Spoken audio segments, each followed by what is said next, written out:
Hi everybody, it's EzraTime again here. Welcome back to another reaction videos, and today we're gonna be reacting to game theory, FNAF Return to the Pit, which is three new FNAF theories. And yeah, I mean, at this point, I'm still waiting for FNAF security breach to be honest, and there is some drama going on in Twitter with Scott Cawthon, I think, because Scott donated to, you know, Donald Trump, I think, or something like that. Yeah, I mean.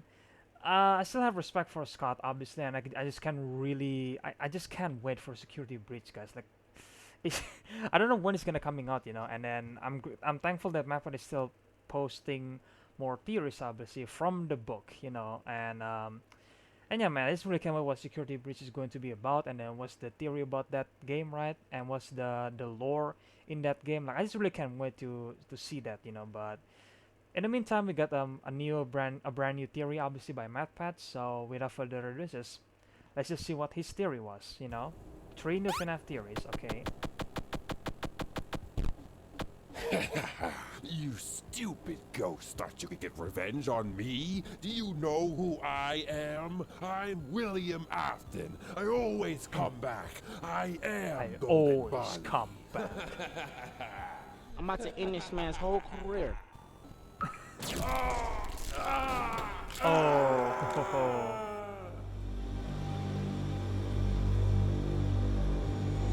Hello, Internet! Welcome man. to Game Theory, the Game wet spring-lock Theory. suit clamping down on your subscription feeds. And oh my gosh, guys, finally, after all that waiting, after being patient for so long, after all the delays, it has finally arrived. It is here. A brand new Freddy game just released where we finally get to go up against Vanny the Killer Bunny. Here it is, Security Breach. Furries Rage. Didn't know it had a subtitle. Apparently it's about an onslaught of angry furries on the attack.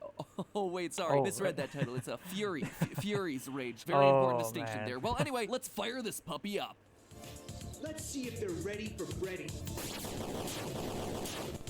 I think Doko played this, if I'm not mistaken. Is this even real, guys? Sorry. I'm so good looking. Not quite what I expected on multiple fronts. A game-long apology for all the delays with the real security breach. They're gonna kill me. They're gonna kill me when they find out that I have to delay the game again. What am I gonna do? You can tell that Scott's feeling a little guilty these days, huh? Also, apparently he sleeps in a fairy tale bed. Learned a lot about you with this one, Scott. Anyway, just because the official game is still TBD doesn't mean that there's any less to theorize about. We've got a new book, okay. we've got secret bosses, Oh, and we've Jesus. got a lot What the of hell? pent-up theories behind the floodgates just waiting to pour out. So today, I'm doing another Give me the roundup theory, of Matt. short FNAF theories. Give Some me what looking you back got. to the past, some looking ahead towards the future, and some that are so out there that, well, you're gonna see when we get there. So open your minds, your hearts, and your hollow animatronic chest cavities reserved for the bodies of dead children, because Of I'm course. shoving theories in everywhere. Theory number one, we definitely play as Michael Afton in FNAF 3. In the newest Fazbear Fright Book, Gumdrop Angel, released at the I mean, I beginning guess you of already May, met we this as always theory, have our right? three main horror novellas. The first is the title feature, Gumdrop Angel, a tragic tale about a girl who transforms into a giant gummy bear pinata thing that gets eaten alive by a swarm of saliva-mouthed kids at a Freddy's birthday party. Talk about your hygiene concerns. This one became a whole heck of a lot scarier reading it in the aftermath of a global pandemic. But as you might imagine, not a whole lot of lore to be found in a story about a sentient gummy bear. Our second story, Sergio's Lucky Day, is all about Balloon Boy, or should I say Lucky Boy, a doll who's wearing a propeller Lucky hat boy. and holding both a balloon and a sign that says, "I'm a lucky boy." In this story, our main character Sergio finds the doll and ends up buying a lottery ticket because of its advice. The next day, Sergio finds that he won himself $600,000. I won a lottery! That's Nice. great. It's a story that's a bit confusing because the doll does seem to offer good advice, encouraging Sergio to leave a job that he hates, leave a girlfriend that he hates, upgrade his life in small ways, all things that improve Sergio's existence. But as a result, Sergio becomes obsessed with the doll, asking it for advice on everything, including how he can look good for his big high school reunion. Lucky Boy suddenly takes the chance to turn evil and tells him to remove his ears, scalp himself, cut off his eyelids, chisel his lips, trim his nose, and remove and reuse other body parts to become taller. As you might imagine, Sergio makes a big impression at the reunion. Again, Not a whole lot to say here since it seems so tangential to the character from the games. I'm assuming that this is going to end up being connected to the upcoming Book 9 story, The Puppet Carver, but we're just going to have to wait and see. And just when you thought that this book wasn't going to deliver on any lore reveals, we get to our third story, What We Found, which is quite literally just a retelling of FNAF 3. Stop me if this one starts to sound familiar. A night security guard working at Fazbear Frights, a horror attraction themed around the murders and disappearances happening at the Freddy Fazbear Pizzeria franchise, begins suffering from severe hallucinations the day the crew brings in a Springtrap suit found hidden in the walls of a different building. Hudson, our night guard, winds up trapped in a pizza oven and gets roasted to death at the end of his shift. It is really sad and also a really obvious parallel to the events of FNAF 3, right? But here's the thing, it also really feels like it's meant to confirm for us that Michael Afton is who we play as in FNAF 3. If you remember back to a couple years ago, I had a theory that Mike Afton is our player character in pretty much every game in the franchise. I remember we see the name Mike on FNAF 1's paycheck, we see the name Mike again on the monitor and sister location. In fact, the player's guide for that game, the Freddy Files, practically confirms that part of the theory. So that's Mike appearing in 2 games, but what about FNAF 2 and 3? The name Mike doesn't appear anywhere in either of them. Well, in FNAF 1, we know that Mike eventually gets fired for tampering with the animatronics and his odor. Something that would happen if, you know, he was a rotting corpse walking around from restaurant to restaurant to free the souls of the dead kids trapped in the suits put there by his father. So isn't it a little coincidental that Fritz Smith, our protagonist from FNAF 2, gets fired for the exact same reasons, tampering with the animatronics and that was odor. 6, it's also why Michael would keep getting attacked. We know from sister location that he looks just like his dear old daddy. And lastly, it's why Golden Freddy says it's me every time he appears. It's the brother's soul crying child trapped in the suit, recognizing and reaching out to his sibling Mike. But then what about FNAF 3? When I first presented the theory, I thought Freddy omitted FNAF 3. It made sense to me from a narrative angle, but in terms of actual physical evidence, there wasn't a whole lot to point to outside of the hallucinations. Since the phantom animatronic jump scares in FNAF 3 were moments pulled from both FNAF 1 and 2, it implies that the person seeing them must have been present in both those locations. But beyond that, kiss. However, what we found may have just given us our missing piece. Our security guard Hudson in the story has a very tragic existence. His dad took his own life at an early age, and his mother got remarried to an abusive man named Lewis. And this guy is awful. Like, he is real bad. Eventually, we learn that Hudson seems to have burned his house down, killing this violent man in the process, and then repressing those memories. Fast forwarding back to the present day, as he's tormented by Springtrap, he hears his dad's voice coming from the suit. That, along with a former abusive teacher named Mr. Atkin, or Mr. Adkin, depending on which page you're talking about. I'm looking at you, proofreaders. You got some splaining to do. Anyway, Hudson kills his violent father in a fire. A father whose voice comes out of Springtrap, along with another person associated with childhood trauma and with a name suspiciously close to Afton. The security guard himself then dies in a fire in a tightly contained pizza oven. To me, it sounds a heck of a lot like the journey of Mike, who would also be responsible for burning his spring-trapped serial killer father to death at the end of FNAF 3 before he himself meets a fiery end in FNAF 6, also trapped inside of a small box. It's potentially the confirmation that I've been waiting on for years. Or not, who knows. Speaking of FNAF 3, here's a small observation that didn't fit anywhere, but I wanted to call out. You know how we're pretty confident that Golden Freddy was possessed by 2 spirits, Crying Child and Cassidy, the vengeful spirit? Well, it seems like Scott may have been hinting at that since FNAF 3. I couldn't believe it either, but take a look. Here's a photo of the bad ending from that game. Notice how the mask in the background, Golden Freddy, has 2 lights on in its eyes instead of just 1 like all the others. Each light would be representative of a spirit trapped in the suit. Shout out to Game Theorist subreddit user The Real Brawlfi for that one. And while we're on the subject of Cassidy, theory number 2, Cassidy died in the ball pit. Recently, it was confirmed by Scott Cawthon on Reddit that the Fazbear Frights book series will end at number 11. Random number, with the 12th mini book full of stories that didn't make the cut acting as a bonus. Gotta admit, it's a bit of a shame because this whole time I was hoping they would get 76 more out of this thing just so we could make a joke along the lines of, was that the right of 87? Anyway, it means that we're in the end game now, specifically with the story of Detective Larson and the Stitch Wraith, the overarching narrative that happens in the epilogue of each installment. And that's nothing to sneeze at, my friends. Is that idiom acceptable after 2020? Anyway, it's a big deal since this is the story that's historically had the biggest lore reveals, most notably the hints that led us to believe that Golden Freddy had 2 souls trapped inside of him instead of just one. And with only 3 epilogues left before the end of the series, this story needs to have itself a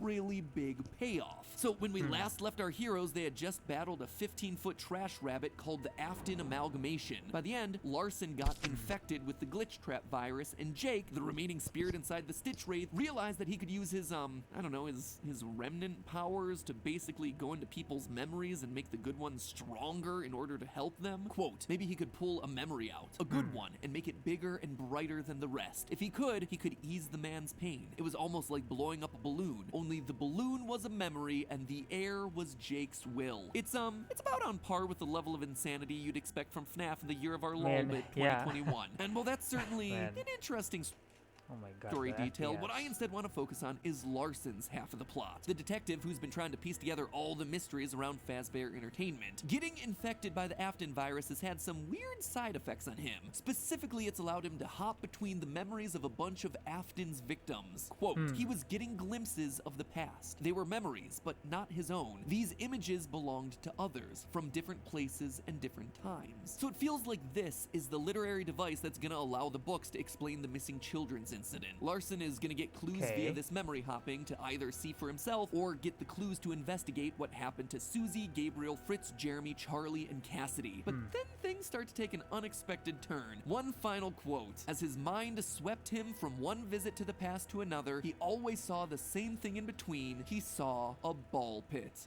Oh boy, here we go, friends. Get ready, Shark. You about to be jumped. You see, despite all the craziness of the Fazbear Fright story, they've all roughly held to the same logic. Technology infects humans, endoskeletons become haunted, people can be replicated, but there was one that always stood out. For those of you who don't remember, the title story of the very first book was Into the Pit. The story of a time-traveling ball pit that allowed a boy named Oswald to go back to the past to visit the year 1985 and see the after effects of the missing children's incident. As he does this, he's chased down by Spring Bonnie disguised as his father. It was weird, because time travel is always weird, but you know, we didn't think too much of it at the time because it was a one-off story in a collection of random one-off stories. But now, my friends, we're coming back to it. Of all the 24 stories that Fazbear Frights has had, this is the one that the big overarching narrative of the series suddenly deems important enough to come back to for some reason. The time travel ball pit. And that's not our only clue that this thing's important. Remember Security Breach, Furry's Rage? More like Matpat's Rage at this point, because not only does the game include a dabbing Chica, but it also features a secret boss battle if you complete hard mode. A secret boss battle against this. A slithering reference to FNAF 4's confusing lore. Chica without her beak, the 6 a.m. alarm clock face, the FNAF 4 lockbox, what appears to be an I didn't know IV this, bag to in be the back honest. there. Basically, So- in this one sprite, we have Scott acknowledging that the real final boss of this whole damn series is figuring out what FNAF 4 was trying to tell us. It's also him poking fun at the FNAF 4 dream theory, considering the thing's name in the source code is Dreamgeist. But of all the stuff that's hidden inside of that head, there's a few random round objects that don't really fit anything from FNAF 4. Are they Easter eggs? Or maybe they're balls from a ball pit, considering that balls and ball pits have never once been important to this series. And in the level where you fight the Dreamgeist, we see screenshots from previous games, sister locations blueprints, a camera feed from FNAF 1, again implying some level of time travel, or spanning across time, because remember, Dream Theory came out before Sister Location was released, which makes that FNAF 5 blueprint reference really stand out here. Now, by no means am I saying that there's time travel in the games or anything like that, but the sudden reemergence of the ball pit in Fazbear Frights opens up a few interesting possibilities. One, that Cassidy died in the pit. Remember, the vengeful spirit has powers that go beyond all the other spirits, to the extent that it's able to trap Afton in a state between life and death. So if anyone or anything is gonna imbue a ball pit with time powers, Cassidy seems like the one to do it. And we know that someone did die in there because both In the Pit and the latest epilogue make a point about the pit's sticky balls. Get your mind out of the gutter there, people. Quote, he studied the plastic balls. The substance covering the plastic surface looked like blood. Old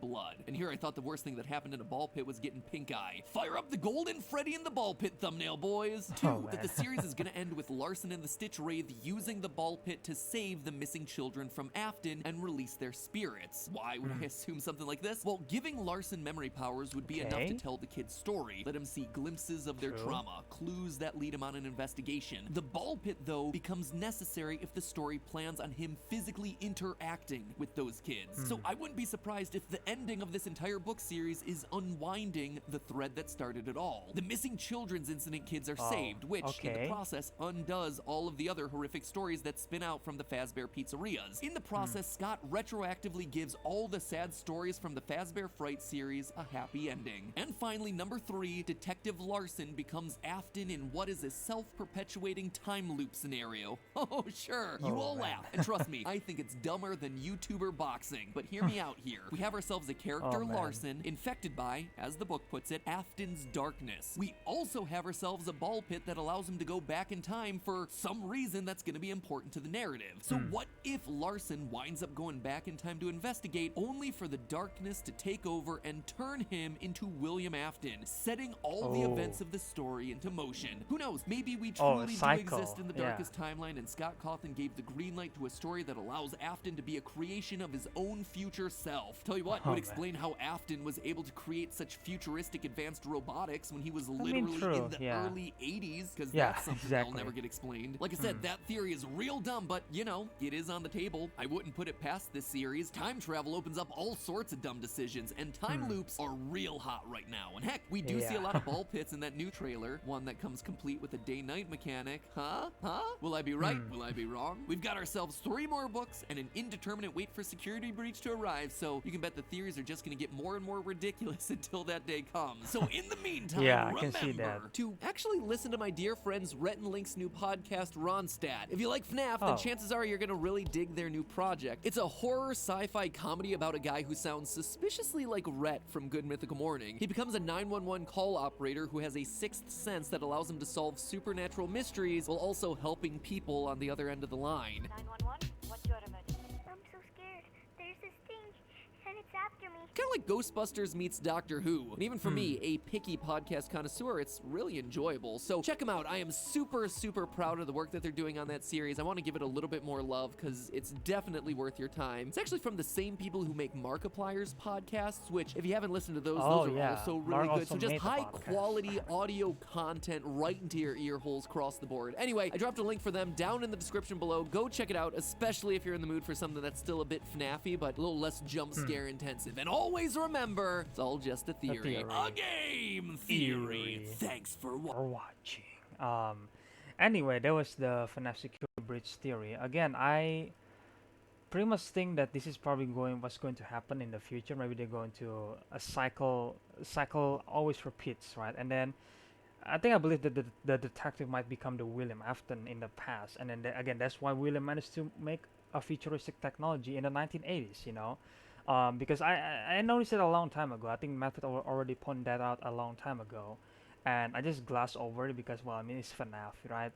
FNAF is always weird and wacky, and that's how it is, you know. And then to some people, it might become too much, you know, for the lore, and I don't blame them, because yes, the FNAF theory is really complicated in some way, right? Unless you actually watching game theory every single time, I guess, because Matpat does a really great job at breaking down the theory and then obviously keeping us to date to the recent lore for FNAF, which is again really complicated, and that's FNAF was in the beginning, and I really like that in Security Breach Fury Rage there is this boss, right? I don't even play this game, and I think Dawko played this game before, but I don't really watch that, so I don't know about this you know, final boss that resemble FNAF 4 like mysteries, obviously, because yeah, and I keep saying it in my previous game theory FNAF reaction every single time, that FNAF 4 is like the weirdest one, and then even to this day, even in 2021, we're still going back to FNAF 4 to solve the problem, you know. Like back in 2019, I think Matpat said, oh, we finally got it, we finally solved FNAF 4 or something like that, but nope, it's actually much more complicated than that, and then there is still some plot hole in the FNAF 4. Wasn't plot hole, but like, you know, there is some hole to fill, you know, that you know, what is the answer, you know, what is this thing here, you know, what is Tojiga doesn't have a beak, you know, like we don't even know the answer for that. And then I think it's really funny that the secret boss for was actually basically FNAF 4, because yeah, to this day we're still going back to FNAF 4 trying to solve the problem, you know, the mystery, while the other game was like, well, it's pretty solvable, right? It's pretty fun to figuring out the mystery, you know, except FNAF 4, because FNAF 4 is just like complicated as hell, and then we have no idea what the hell is going on, you know. And then I don't know when will FNAF 4 finally, finally being revealed, you know, the all the theory and all the question finally being answered. Like when is it coming, you know? Because I feel like it's been too long since FNAF 4 coming out, right? And then we're still going back to that game, like, wow, dude. But then again, FNAF 4 also provide a really complicated and interesting theory, if I'm being honest here. So I guess I don't really mind, because right now we don't really go back to FNAF 4. I mean, we don't really go back to for the gameplay, right? Because I mean, obviously we already move on to the newest FNAF gameplay, right? But the theory is still there, you know. And again, it's just insane that people don't really talk about FNAF 1 and 3 anymore, you know, at least the lore, because it's already been solved, and then apparently it was it's not really legit, at least not 100% true, you know, at least from that's what I'm get from VR, you know, Help Wanted, right? I think I think that's what we get from Help Wanted, that the entire story from FNAF 1 to 3 is not exactly true, like it's not 100% true, but somewhat is true, you know. It's confusing sometimes, but again, that's FNAF. And I mean, yeah, I really like these three theories about. I mean, it's all about the Fazbear Fright books. Again, I don't really read the books, guys, but honestly, it was really interesting, you know, to hear what the story was from Matpat, you know, and then figuring out the theory for it, and then oh, sorry, guys, and then obviously there is some time traveling stuff like that. I always like time traveling as long it was handled well, right? And then time traveling is always confusing every single time, you know. Like even Avengers Endgame, like the time traveling part in that one was not really consistent, if I'm being honest, but I still like it, you know. And I guess that's how I feel about FNAF in general, you know. If there's a time travel, well, I guess go ahead, but it doesn't really make any sense, right? At the same time, so there's that, but it was okay, you know. I like it, you know. And yeah, I mean, again, I just really can't wait for FNAF Security Breach to finally come out, because my god, it's been so long. We waited so long, and then we haven't see any official release date. Is it going to be released in 2021, or is it going to be in 2022? Like, I guess we'll see, right? Because I mean, based on the trailer, that game was really, really high quality. So I guess that's a good news that they don't really release it too soon, because if they do, then the game might have too many glitches, and then it's not really well, you know, polished maybe, and that's why they don't really announce the release date yet, because obviously they don't really certain when to release the game, because I think they're still polishing the game, you know, it's still in basically post-production. But yeah, man, I just really hope that it's finally released in 2021, hopefully, because I just really can't wait what Security Breach is all about, because it feels like it's gonna be really, really different FNAF game. You know, even in VR Help Wanted, it's still kind of similar, right? You're still defending yourself against an animatronic, and then yes, there is some mini games here and there that is interesting, or like fixing an animatronic, which is again cool. But I think Security Breach is gonna be the most like different than the rest of the FNAF game, and you know, at least based from the trailer, because there is free roaming. I think you must hide from Vanny, and maybe the animatronic will help you. You know, what is the story for FNAF Security Breach? Like, we don't even know, right? So yeah, I mean, hopefully going to be released soon, and yeah, I think that's my thoughts about game theory FNAF Return to the Pit, obviously, and then I guess my thoughts about Security Breach in general. I just really can't wait for that game to come out finally. And yeah, so far the book has many interesting stories and theories, and then so we got 3 more books really close to the end there. I'm really curious to see how it all ends. Maybe Matpat is correct that it's going to be a cycle, you know, for William Afton and the detective, and then the Stitch Raids, right? So yeah, it's gonna be interesting. We'll see how it all ends, and hopefully FNAF Security Breach come out by then. You know, I think that will be a perfect timing, but we'll see. And I guess you guys can let me know in the comment section below what you guys think about this theory right here. Do you guys like it? Do you guys, you know, think this is true, you know, in some capacity? Or do you guys think that, oh man, this is confusing, you know, or something like that, you know? Feel free to share your opinions in the comment section below. I like to hear them if you want to. And if you guys want to watch the original video, then I will leave a link in the description below. As always, make sure you guys check Game Theory channel. I will leave the channel's link also in the description below. And subscribe to Game Theories, because again, Matpat was really consistent by making this Game Theory FNAF. Has been consistent still since a long time. So subscribe to his channel, and then obviously show some support.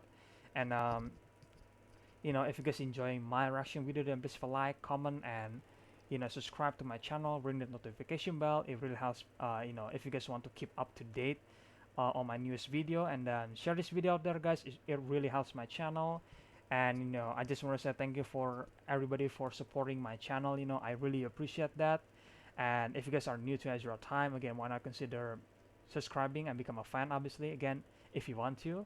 And yeah, guys, once again, thank you for the support. And I guess that's it for today's video, and I really hope you guys enjoyed this video, and I will see you guys in the next one then. Bye.